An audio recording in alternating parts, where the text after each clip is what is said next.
émission vous est présentée par CIH Bank.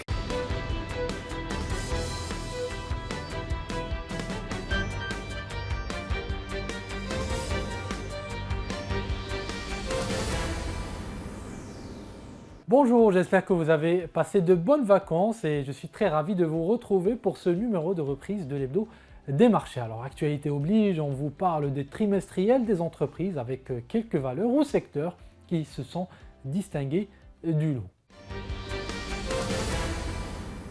Tout d'abord, il faut savoir que d'un point de vue global, les revenus des sociétés cotées ont augmenté d'un peu plus de 5% à 146,7 milliards de dirhams au premier semestre. Selon les calculs de BMCE Capital Global Research, ces revenus sont tirés essentiellement par la bonne orientation du produit net bancaire des banques et dans une moindre mesure par la progression des sociétés industrielles. Alors là aussi, globalement, l'endettement net des sociétés cotées s'est amélioré de 3,3%, nous sommes à peu près 53,6 milliards de dirhams de dette nette et les investissements sont restés globalement stables autour des 7 milliards de dirhams. On notera ici le fort effort d'investissement de la part de la nouvelle recrue du marché boursier Acdital qui continue d'ouvrir des cliniques et donc continue de financer son développement. Alors parmi les secteurs qui se sont le plus distingués durant ce premier semestre, on retrouve bien évidemment les banques, les financières dont le produit net bancaire a augmenté de 12%, il dépasse les 40 milliards de dirhams et avec de fortes contributions d'entreprises ou de banques comme Tijeri Wafa Bank, la BCP ou encore BEA. On retiendra de belles copies de ces trimestriels, dont celle de Tijeri Wafa Bank, de la BCP ou encore de CIH Bank qui fait une entrée fracassante dans les activités de marché. Globalement, les banques ont été résilientes, elles ont pu faire face aussi bien à la hausse des taux obligataires qu'à la hausse du taux directeur et donc ont pu largement limiter les impacts sur leur PNB. Dans l'immobilier, on notera la bonne performance des deux leaders du secteur, Doha et Alliance. La première profite d'une bonne tenue du segment haut de gamme et récolte les fruits de sa stratégie très offensive en Afrique. Doha a aussi beaucoup augmenté sa production tout en maîtrisant l'endettement, ce qui plaît au marché parce que cela montre que le business remonte du cash flow.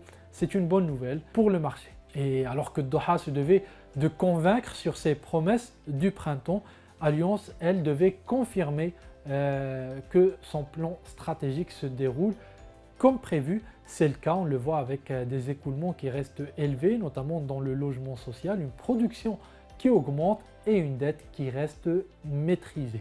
Et de manière générale, on le voit, le secteur immobilier revient sur le devant de la scène à la bourse de Casablanca et monopolise énormément les débats depuis le début de cet été.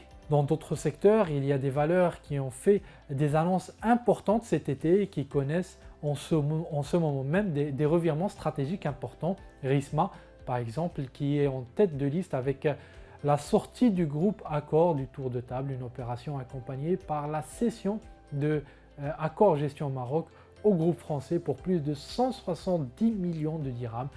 Un montant qui permettra à Risma de financer son nouveau plan stratégique, sa nouvelle stratégie et pourquoi pas offrir un dividende alléchant aux actionnaires qui s'impatientent depuis plusieurs années. En matière de croissance externe, les prochains mois connaîtront également l'apparition de l'activité eau minérale dans le paramètre de Mutandis après le rachat de la marque Ain Ifan auprès de Boissons du Maroc. Là aussi, un point positif pour cette entreprise, pour Mutandis. Et puis, plus discret et passé sans doute inaperçu, l'opérateur minier CMT a lui annoncé officiellement l'intention de se diversifier à l'international lors de sa publication des trimestriels sur des minerais, je cite, à forte valeur ajoutée. On devrait donc s'attendre à des annonces de la part de la filiale d'Oplata sur ces opérations de croissance externe. Voilà mesdames et messieurs, c'est tout pour ce numéro de l'hebdo des marchés. Il ne me reste plus qu'à vous souhaiter une excellente semaine sur Bourse News. Dites-nous en commentaire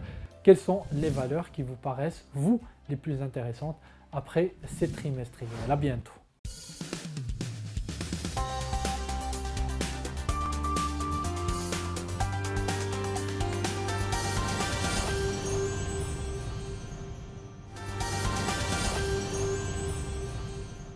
Cette émission vous a été présentée par CIH.